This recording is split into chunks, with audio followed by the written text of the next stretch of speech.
DC defenders looking to turn Lumen Field into Lemon Field, which would be Ben DiNucci's worst nightmare. We talked about it before.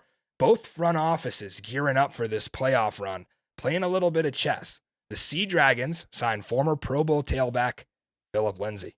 And it looks like Juice Ellison shut down with his knee injury, so Lindsay will become RB1 there. DC counters, they bring in 10-year NFL vet DJ Swearinger, who starred for the Washington Redskins. He was a draft pick in the second round in 2013. He's got a ton of stats to go along with his career. Swearinger, a hard-hitting safety who's going to be back in the district rocking number 36. DC also adding Isaiah Johnson, former fourth-round pick of the Raiders. Will all three of these guys be ready to go on Sunday night? I don't know. We'll see. Seattle certainly would need Lindsay to help out that run game, and DC needs these guys to help out a secondary that was not good against Orlando. Let's take a look at the matchup again. Seattle offense against the DC defense. What do we know? Well, here's one thing. Ben DiNucci should not be leading the team in rushing, and I think that's why they go and get Philip Lindsay. 9 carries, 52 for DiNucci. He's very mobile, but you don't want your quarterback out there taking shots because, again, we continue to say it. Ben DiNucci, not the biggest guy in the world, doesn't slide a lot. He's one hit away from Steven Montez having to come in and quarterback this team. Steven Montez has 2 snaps the entire season. Seattle cannot afford that. Have to protect him. Dragons have been limited. They've had a combination of Darius Bradwell and TJ Hammonds, and Hammonds has shown a little bit of promise. Bradwell gets some goal line work, but it's tough when you've been slinging it around the yard and not really been running the ball last few weeks. Seems like they have 8-9 different receivers that could step out at any point. Ja'Cour Pearson really not been himself the last few weeks. You wonder if he's been dealing with an injury. This is the first week I've seen him pop up on the injury report, limited this week with a foot injury. Has that been nagging him? Really tough for a guy who relies on route running to be able to go out there with a foot injury. Blake Jackson has stepped up in a big way. 34 catches, that's top 5 in the XFL.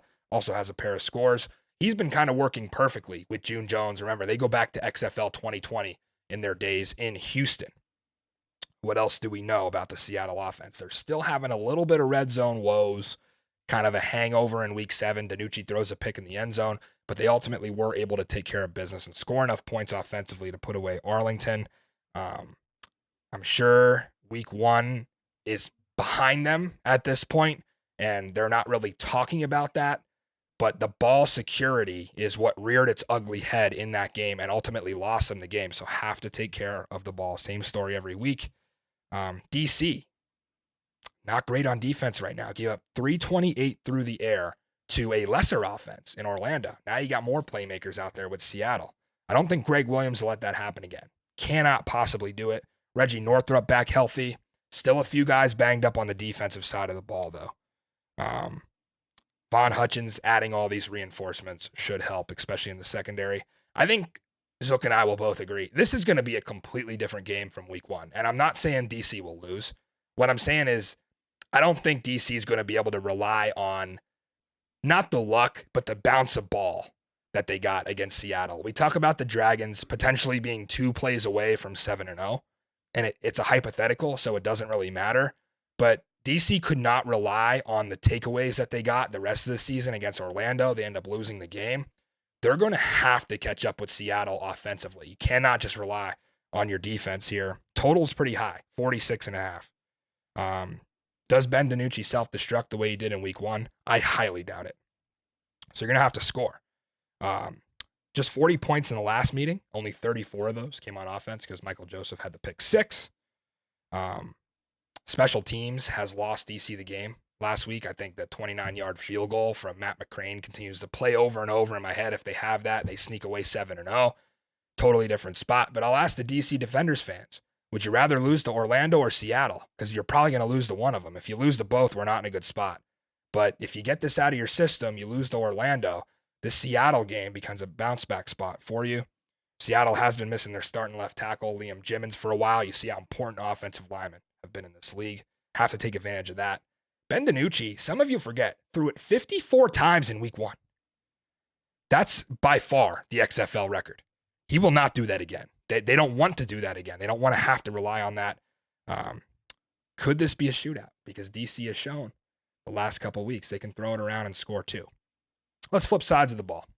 Let's go DC offense, Seattle defense. Give you a little breakdown. Where's the edge here with the Fred Keiss unit, who has really come such a long way since week 1. Remember, this box score was awful against Seattle the first meeting. They managed to win a game by gaining just 177 total yards and only 86 through the air. Won't be able to do that again. I guarantee you they will not win with those numbers. But how about Jordan Ta'amu and his receivers last week? Quietly, Ta'amu had his best game of the season, and you didn't realize it because they lost. It wasn't good enough. But this wasn't the offense's fault last week. They gave their absolute all. Orlando just kept answering. I know the Seattle pass defense, far better than Orlando. Seattle with some studs. Chris Payton-Jones. We saw Antoine Brooks absolutely flying around out there at safety. But 21-29 for 285 and 3 touchdowns for Jordan. That was definitely his best game. He had a record-setting 86-yard touchdown toss to Chris Blair. And a couple of nice scrambles to go along with it for Jordan, showing off the legs. And it's always nice when you're Jordan, right? Because you could have De'Aaron King come in and make the XFL play of the year, a top 10 play on SportsCenter. Should have easily been number 1 for our boy King. And man, we need to get him back in this game, get him back involved. He was huge against Seattle week 1, had a couple goal line carries, scored the game-winning touchdown ultimately down there at the goal line. Have to have King involved, get him more reps. Don't go away from the package where Jordan gets you down the field and De'Aaron punches it in. We need to go back to what works with that. I've said that for a while now. DC's the pick here, Zook.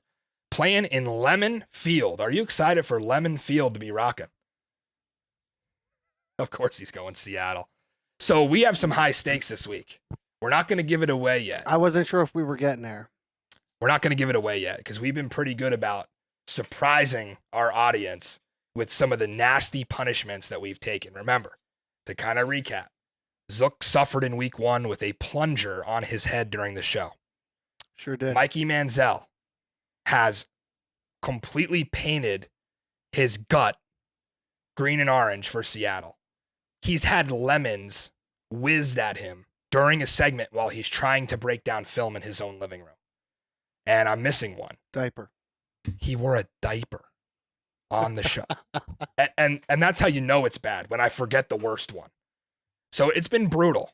Mike, the Vegas fan, Zook, Seattle, me with DC. Guess who hasn't suffered yet? Because thankfully, nobody on this show is an Orlando fan. Now, I see Zook over there chomping at the bit. He's ready to punish me. The problem is, DC got the loss out of their system, and now they want to clinch the 1 seed. Not clinching this week, son. But are you confident enough to bet on Seattle? See, that's a tough question. I put him in a pretzel. I'll bet you, but I'm not putting it in the best bet. Oh, now we're doing head-to-head cash. Sure. Let's go. We'll put cash on top of the punishment. We did have some coins in the piggy bank left for the San Antonio XFL championship. Right. But I can tell you right now, only one team of these two can make that game. So if we're going to go to this game together, you could see the potential miserable situation for either one of us. So do we just bet the piggy bank for the travel budget and say, maybe whoever loses this game stays home? I'm not staying home. Okay. I'm going. Yeah, Zook will become a Defenders fan when they make the championship. No, I won't. Ultimately. I'm rooting for anybody they play if they're there. And I say if, that's a strong if.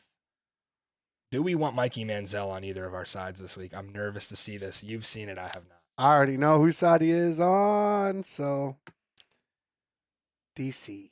Like I said, this is the game of the year for me. I'm surprised that Mike went with DC. There's, to piggyback on what you said earlier, Yeah. There's 2 main things. Take care of the football. Yeah. And the second main thing is don't get hit by lemons at Yeah. Lemon Field. Don't get hit by lemons. By the way, check out Twitter if you want to see what the city of Seattle has done to honor the DC Defenders by changing Lumen Field to Lemon Field. They've officially done that. They did not. Ben DiNucci. Can we move on? What are you going to do? What are you going to do to redeem yourself for week 1? You're now in the home orange. Good crowd, probably in Seattle, that 12th man coming out. I'm going to be super sick if the Orlando Guardians put up more points than Seattle. Seattle will not score 40. Seattle will not score 40. If you're going to win this game, think about the totals. Look, these numbers have been decent. This is a 34-28. Nobody's scoring 40. I mean, the defenses are underrated, right? That's fine, but I like if that Seattle over. has 40 for you, how many does DC have? You won't say. 22. If Seattle's, I mean, the high for the season is 44, put up by Houston against Orlando. That record's still left to be broken. Can't wait for this one.